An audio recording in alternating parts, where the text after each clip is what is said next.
Saya ketika ia berkata, ada suara orang yang berseru-seru di padang gurun, persiapkanlah jalan untuk Tuhan, luruskanlah jalan baginya. Yohanes memakai jubah bulu onta dan ikat pinggang kulit, dan makanannya belalang dan madu hutan. Saudara, firman Tuhan berkata, kita tahu bersama sebelum Tuhan Yesus datang, jauh sebelumnya kedatangannya ke dalam dunia itu sudah dinubuatkan. Ya, sudah dinubuatkan. Dalam Alkitab, dalam perjanjian lama, nabi-nabi sudah bernubuat, ya, bahkan kitab Yesaya sudah menubuatkan tentang kedatangan seorang juru selamat, yaitu Yesus Kristus. Dan Yohanes Pembaptis berkata, dia memberikan satu tuntunan bagi setiap orang, setiap bangsa Israel, apa yang harus dilakukan untuk menyambut kedatangan Tuhan. Dia berkata, bertobatlah sebab kerajaan Allah sudah dekat. Kedatangan Yesus ke dalam dunia itu digambarkan sebagai kedatangan kerajaan Allah. Yesus datang ke dalam dunia ini membawa kerajaan Allah. Ya, kedatangan Kristus ke dalam dunia ini dikatakan membawa kerajaan Allah. Karena kita tahu bersama, tadi malam sudah saya jelaskan, ya, manusia jatuh ke dalam dosa, iblis menggoda Adam dan Hawa, lalu mereka jatuh. Dan saat itu juga mereka terpisah dari Allah. Dan kita tahu bersama, Alkitab berkata, lalu iblis yang tadinya juga berada sama-sama di Firdaus, dia dibuang kemana? Kemana iblis dibuang? Ke bumi. Ke neraka. Siapa yang tahu? Angkat tangan. Dapat sepeda di belakang. Masih ada sepeda kan? Sepeda. Ya, dari sorga, dari Taman Eden, dari Firdaus, iblis dibuang kemana?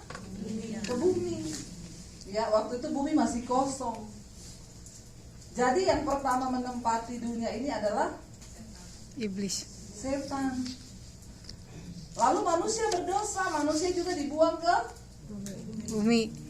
terpisah dari Allah, dibuang juga ke bumi. Jadi bumi ini adalah nusa kambangan.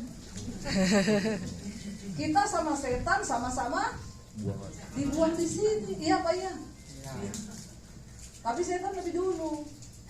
Jadi ini tempat pembuangan. Makanya saudara yang mau tinggal lama-lama di bumi siapa? Ada yang sudah siap mati? Siap. Ya, bumi ini tempat pembuangan. Tapi saya bingung, semua orang pengen umur panjang. Ya, pokoknya kalau minta didoakan tuh pengen minta umur panjang. Saya di Jakarta ketemu satu bapak. Ya, dia hidup sampai umur 104 tahun. Saya ketemu, saya tanya dulu. Kita tuh kalau ketemu orang umur panjang kan kita suka tanya rahasianya apa? Karena kita juga pengen umur panjang toh. Saya tanya dulu, Bapak rahasianya apa Pak bisa sampai umur 104? Saya dari muda tidak makan daging, tidak makan yang manis-manis, no karbo, tidak makan roti, tidak makan semua yang enak-enak nggak dimakan. Yang enak-enak pokoknya nggak dimakan. Dia cuma makan sayur, ikan, ya nasi juga enggak. Pokoknya yang sehat. Mencapai 104. Saya tanya, mau didoakan apa Pak? Pengen mati. Loh, dulu jaga, nggak makan ini, nggak makan itu, mencapai 104. 104 minta didoakan mati. Kenapa Bapak pengen mati? Istriku udah mati, anakku udah mati, semua sudah mati, saya tidak mati-mati. Saya bilang kalau tahu dari dulu begitu Pak, mending makan apa aja toh. Iya enggak? Seneng kalau dia makan apa aja, iya. Makan semuanya, makan aja. Tapi harus ada batasan. Ya, enggak apa-apa makan aja, sebab bukan makanan yang bisa bikin umur panjang. Jangan saudara pikir karena saudara berhasil menjaga makan, karena saudara berhasil ini terus saya umur panjang itu. No, hidup mati kita di tangan Tuhan. Ya, ada satu orang saudara, saya ketemu orang kaya, dia punya anak putra mahkota yang dicalonkan menggantikan posisi ayahnya di perusahaan, kaya banget, umur 35. Kata bapaknya itu, Bu, menjaga hidup, tidak merokok, nggak minum. Setiap hari dia mau makan apa itu ditimbang kalorinya berapa. Ya, dia timbang. Kalau dia sudah makan pisang satu, oh itu kalorinya segini, berarti siang dia cuma bisa makan ini, malam sudah gini. Sebelum tidur malam nimbang. Kalau naik 500 gram, dia olahraga dulu baru tidur. Tidak boleh ada kelebihan. Minum air putih, general check up setiap bulan. Saking dia menjaga luar biasa. Satu kali dia berangkat ke China untuk prospek bisnis di sana yang akan dibawa pulang ke Indonesia. Tiba-tiba balik hanya tinggal peti jenazah. Kenapa? Mati ketabrak di China. Kalau makan nimbang berapa kalori, berdiri di timbangan, olahraga rutin, umur 35. Nggak ada sakit apa-apa, mati ketabrak. Hidup mati kita di tangan Tuhan. Ya, jangan letakkan pengharapanmu pada yang lain. Jangan bergeser imanmu kepada yang lain. Ingat, hidup mati kita itu di tangan Tuhan. Bapak itu umur 104, jadi mau didoakan mati nih Pak. Iya Bu Pendeta. Ya saya kan gak mungkin doakan dalam nama Yesus, matilah kau. Gak bisa. Jadi saya bilang, Pak, berdoa, berserah ya, kalau Tuhan masih izinkan hidup, berarti Bapak belum selesai. Berdoa buat anak cucu yang masih ada. Saya diundang ulang tahun seorang oma, umur 105. Saya ketemu, saya tanya sama cucunya itu yang undang saya, sudah ibu-ibu. Jadi saya juga kaget, omanya ibu atau mamanya? Oma saya Bu, 105. Saya datang, saya tanya sama omanya, masih bisa dengar, masih bisa jawab, sehat. Oma, rahasia oma umur panjang apa? Dia jawab, minum Coca-Cola sama es batu. Ini Atlanta kotanya. Coca-Cola. Terus saya bilang, oma ini pikun kayaknya. Masa saya tanya, dia jawabnya begitu. Jadi saya panggil cucunya, Bu, sini deh. Oma itu saya tanya rahasia umur panjangnya apa?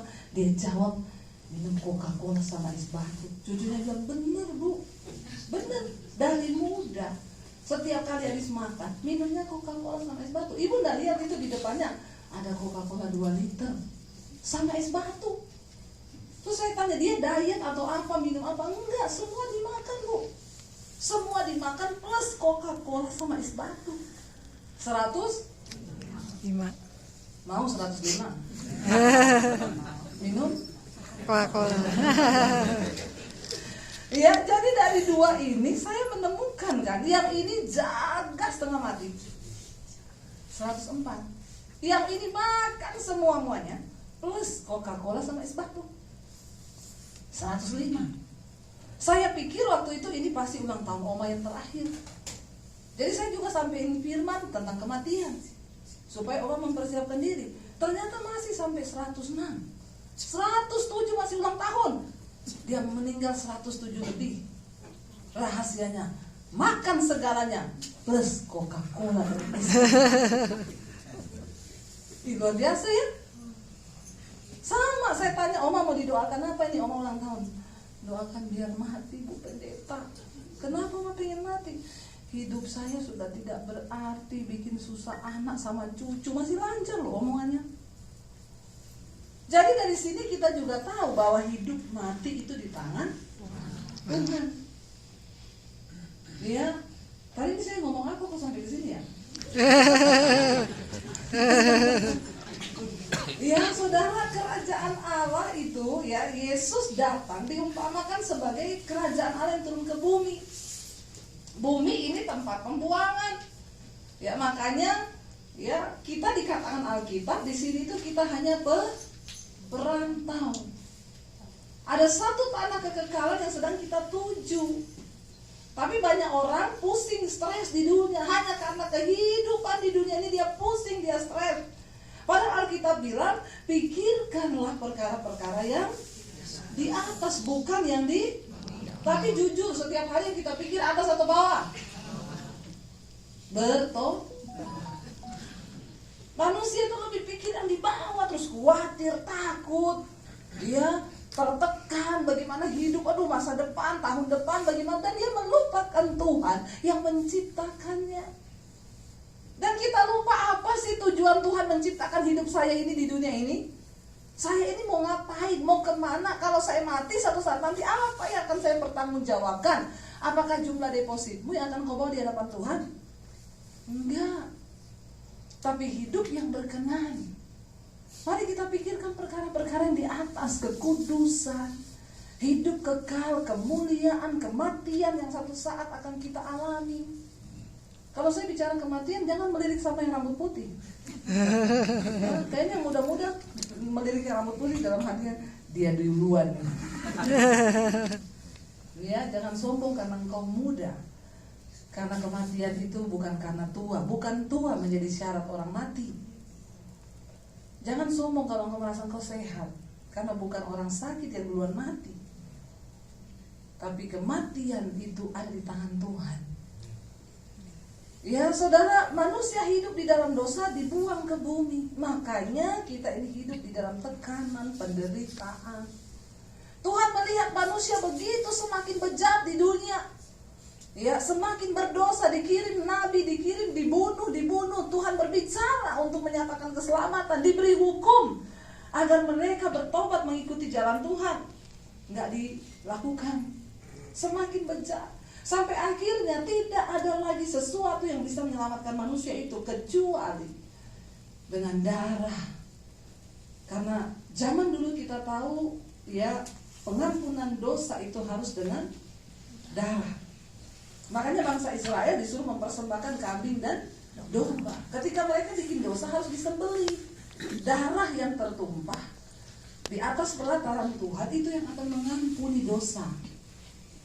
Supaya kita mengerti kenapa Yesus disebut anak domba Allah.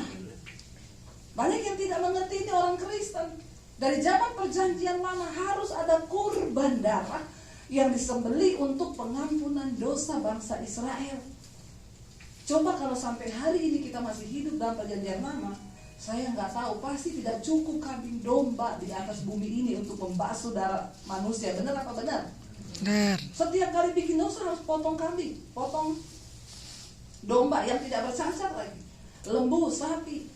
Bagaimana mungkin kalau sekarang ini, di masa sekarang lalu masih ada perjanjian seperti itu? Makanya Allah lah yang berinisiatif untuk menyelamatkan manusia. Dia turun dalam berubah manusia untuk menjadi korban yang kekal. Yesus mati di atas kayu salib, darahnya tercurah sebagai darah anak domba Allah. Dan semua selesai. Yesus itu datang untuk mati, saudara. Dulu saya belum tahu, saya pikir orang Kristen itu goblok ya, percaya sama Tuhan yang mati. Kalau Yesus memang Tuhan, kenapa dia mati? Kan dia bisa ketika mau disalib dia berubah wujud gitu ya, jadi Spider-Man gitu. Orang-orang di bawah tuh dibunuh semua. Kan itu harapan kita gitu ya. Karena kita kebanyakan nonton film. Tapi ketika saya dulu belum mengerti, saya bilang, kenapa orang Kristen tuh percaya Tuhan yang mati begitu ya? Bodoh banget ya. Tuhan kok gak bisa apa-apa. Tapi sekarang saya mengerti, justru kemenangan Kristus itu ada di kematiannya. Waktu dia mengorbankan diri, darahnya tercurah, selesai. Tidak ada lagi kutuk maut atas hidup orang yang percaya kepada dia. Amin. Tapi kita harus mengerti itu semua tidak cuma-cuma. Yesus datang membawa kerajaan Allah. Apa itu kerajaan Allah, saudara? Tuhan mau kita menikmati kerajaan Allah bukan hanya nanti kita mati, lalu kita masuk surga, itu kerajaan Allah. No. Makanya dikatakan datanglah kerajaanmu, jadilah kehendakmu di bumi seperti di surga. Kalau kita cuma tunggu kerajaan Allah nanti di surga saja, kelamaan. Ya, coba kita buka ya, Roma 14 ayat yang ke-17.